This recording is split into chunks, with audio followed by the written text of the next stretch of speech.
परमाणु की संरचना, इसके अंतर्गत हम जानेंगे विज्ञान में सिद्धांतों को किन किन कसौटियों से होकर गुजरना पड़ता है और ये सिद्धांत बनते कैसे हैं। पिछले अध्याय में हमने पदार्थ को जाना। पदार्थ का हम एक उदाहरण लेते हैं, लोहे का टुकड़ा। इस लोहे के टुकड़े को हम तोड़ना चालू करते हैं और तोड़ते तोड़ते हमें एक इतना छोटा कण प्राप्त होता है जिसे हम अपनी खुली आंखों से देख नहीं सकते।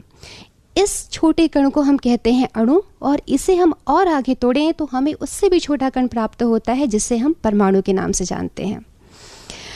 हमारे भारतीय और यूनानी दार्शनिकों ने हमें बहुत पहले ही परमाणु के बारे में बता दिया था। उनके अनुसार परमाणु पदार्थ की मूल संरचनात्मक इकाई है जिसे अगर विभाजित किया जाए तो अंततः हमें सबसे छोटा कण प्राप्त होता है जिसे हम परमाणु के नाम से जानते हैं। एटम ग्रीक भाषा का शब्द है। ए प्लस टम, that means a can not cut, यानी ना काटे जाने वाला। पहले यह विचार केवल कल्पना पर आधारित था। पहली बार वैज्ञानिक आधार पर डाल्टन ने अपना सिद्धांत दिया, जिसे डाल्टन का परमाणु सिद्धांत के नाम से हम जानते हैं। इसमें पदार्थ की छोटी इकाई के रूप में परमाणु को बताया गया है। आज हम जानते हैं कि परमाणु को और भी छोटे कणों इलेक्ट्रॉन, प्रोटॉन और न्यूट्रॉन में काटा जा सकता है। परमाणु को हम मुख्यतः दो भागों में बटा हुआ देख सकते हैं, नाभिक और इलेक्ट्रॉन। इलेक्ट्रॉन जो कि ऋण आवेशित है और परमाणु के बाहरी क्षेत्र में मिलता है। इसकी खोज जे थॉमसन ने की। वास्तव में विलियम्स क्रूक के प्रयोग के फलस्वरूप इलेक्ट्रॉन की खोज हुई। उन्होंने अपने प्रयोग में इस तरह से कांच की एक नली ली और उस नली में थोड़ी मात्रा में कुछ गैसें डाली। दाब इन्होंने बहुत कम रखा और इसमें विद्युत प्रवाहित किया। वैसे साधारण दाब पर गैसें विद्युत की कुचालक होती हैं, परंतु 10⁻⁻² ATM बहुत न्यून दाब और उच्च वोल्ट 5000 to 10,000 वोल्ट में विद्युत प्रवाहित करने पर गैसों से विद्युत का चालन होने लगता है।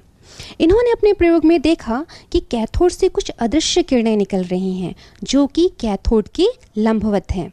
ये एक ही प्रकार के कण हैं जो कि ऋण आवेशित है। कैथोड से निकलने के कारण इन्हें कैथोड किरणें कहा गया और ऋण आवेशित कण को इलेक्ट्रॉन नाम दिया गया। परमाणु के मूलभूत कण। परमाणु मॉडल का विकास वैज्ञानिकों के पिछले 300 वर्षों का अथक प्रयास है जो अभी भी साकार रूप में चल रहा है। हाइड्रोजन परमाणु को छोड़कर शेष सभी तत्वों के परमाणुओं में मूल अवयव इलेक्ट्रॉन, प्रोटॉन और न्यूट्रॉन हैं। हाइड्रोजन परमाणु के नाभिक में न्यूट्रॉन नहीं मिलता है, केवल प्रोटॉन मिलने के कारण इसे प्रोटियम कहते हैं। मूल कण के नाम व प्रतीक इलेक्ट्रॉन को E से, प्रोटॉन को 1H1 या P से तथा न्यूट्रॉन को N से प्रदर्शित किया जाता है। आवेश। इलेक्ट्रॉन पर इकाई ऋण आवेश 1.6 × 10⁻⁻19 कूलम पाया जाता है। यह आवेश प्रोटॉन के आवेश के तुल्य परंतु विपरीत प्रकृति का होता है, अर्थात प्रोटॉन पर धन आवेश पाया जाता है। न्यूट्रॉन एक उदासीन कण है, इस पर कोई आवेश नहीं पाया जाता। द्रव्यमान। द्रव्यमान को दो इकाइयों में हम देख सकते हैं, ग्राम में। इलेक्ट्रॉन का द्रव्यमान 9.108 × 10⁻⁻28, प्रोटॉन 1.6725 × 10⁻24 और न्यूट्रॉन का द्रव्यमान हाइड्रोजन परमाणु के बराबर 1.6748 × 10⁻⁻24 होता है। एटॉमिक मास यूनिट AMU में इलेक्ट्रॉन का द्रव्यमान 0.000548, प्रोटॉन 1.00757 एवं न्यूट्रॉन 1.00867 है। अब आइए जानें इनके खोजकर्ता के नाम। इलेक्ट्रॉन की खोज जे थॉमसन ने 1897 में की। प्रोटॉन की खोज गोल्डस्टीन ने 1886 में तथा 1932 में चैडविक ने न्यूट्रॉन की खोज की।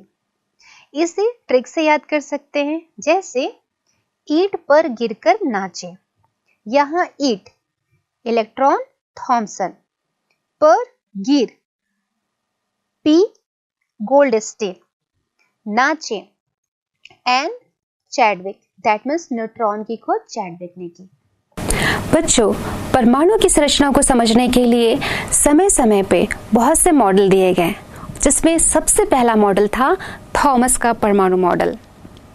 इस मॉडल में इन्होंने कहा कि परमाणु एक धनावेशित गोला है और इलेक्ट्रॉन इसमें बिखरे हुए हैं। आपको बता दें कि इस मॉडल को जब बनाया जा रहा था तो इलेक्ट्रॉन की खोज की जा चुकी थी और इन्होंने कहा कि इसमें इलेक्ट्रॉन ठीक उसी प्रकार बिखरे हुए हैं जैसे कि तरबूज में उसके बीज बिखरे हुए होते हैं। साथ ही यह कहा कि परमाणु में ऋणात्मक और धनात्मक आवेश की मात्रा समान होती है, यानी परमाणु का कुल आवेश 0 होता है।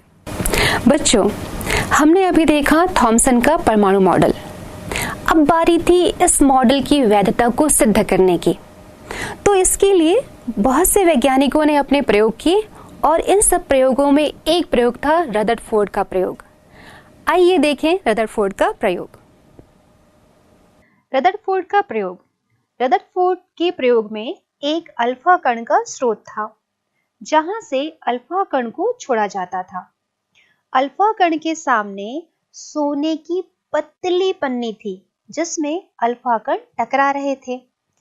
इस पन्नी के चारों ओर अल्फा कण को पता लगाने के लिए एक स्क्रीन लगाई गई थी। रदरफोर्ड ने अनुमान लगाया था कि अल्फा कण आसानी से पन्नी से पार हो जाएगा। रदरफोर्ड ने अपने प्रयोग में क्या पाया, आइए देखें। रदरफोर्ड ने देखा कि अधिकांश अल्फा कण सीधे निकल जा रही हैं। कुछ अल्फा कण कुछ कोण से विक्षेपित हो रहे हैं और सबसे महत्वपूर्ण इन्होंने देखा कि कभी-कभी एक अल्फा कण वापस आ जा रहे हैं। इन नतीजों को थॉमसन के परमाणु मॉडल द्वारा नहीं समझाया जा सकता था। रदरफोर्ड ने अपने प्रयोग के आधार पर अपना एक मॉडल दिया, जिसके अनुसार परमाणु का अधिकांश भाग रिक्त होता है, जिसके कारण अधिकांश अल्फा कण सोने की पन्नी से होकर निकल गए। दूसरी बात उन्होंने कही कि परमाणु के मध्य में एक धनावेशित भाग है, जिसके कारण धनावेशित अल्फा कण इनसे प्रतिकर्षित होकर विक्षेपित हो रहे हैं। इस धनावेशित केंद्र को नाभिक कहा गया। परमाणु के नाभिक का आकार अत्यंत छोटा होता है। ठीक है, चलिए आगे इन्होंने बताया कि नाभिक के चारों ओर इलेक्ट्रॉन बहुत तेजी से गति कर रहे हैं। इसे हम सौर मंडल के मॉडल द्वारा समझ सकते हैं। जी हाँ, सूर्य माना नाभिक और ग्रह माना घूमते हुए इलेक्ट्रॉन।